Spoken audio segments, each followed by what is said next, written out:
Global medical companies are launching hundreds of state-of-the-art technologies in the medical product pavilion of the ongoing CIIE. Lilly China is established as a first outside US office, like the first in the world in 1918, more than 100 years ago. So that's why we are, as China team, extremely proud. And we see that China is the most strategic market for Lilly and the second biggest market for Lilly. So we appreciate all those policies at national level for regulatory environment, for IP protection, for introducing new technologies like gene therapies.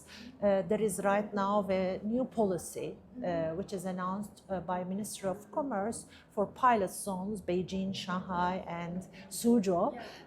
This is encouraging because it's for Lilly's pipeline. It's again, there is a huge space for gene cell therapies. And I can tell you, Alcon globally definitely looks at the China market as one of the most important markets in the world. So for us, our goal is to help people see brilliantly.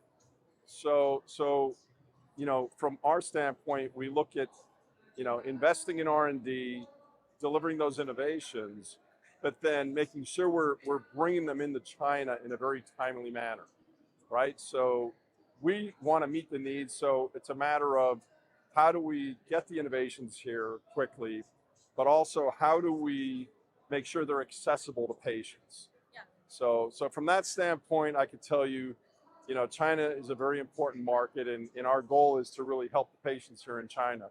We do see that China being a market that really demonstrates the catching power in leading in science. We can see that a lot of the citations in the top journals in those studies that the Chinese scientists, engineers are demonstrating their ability to bring not only the concept but also the real examples of solutions, patent in many fields, and we certainly see that going to change the whole world, and including China as a market. So I think that for the world, for Illumina, we want to be part of it. So we are going to commit that, including our in China for China, but I think it's very, very important that China is part of the world, and CIIE is the best opportunity for us to be meeting two-way in the between.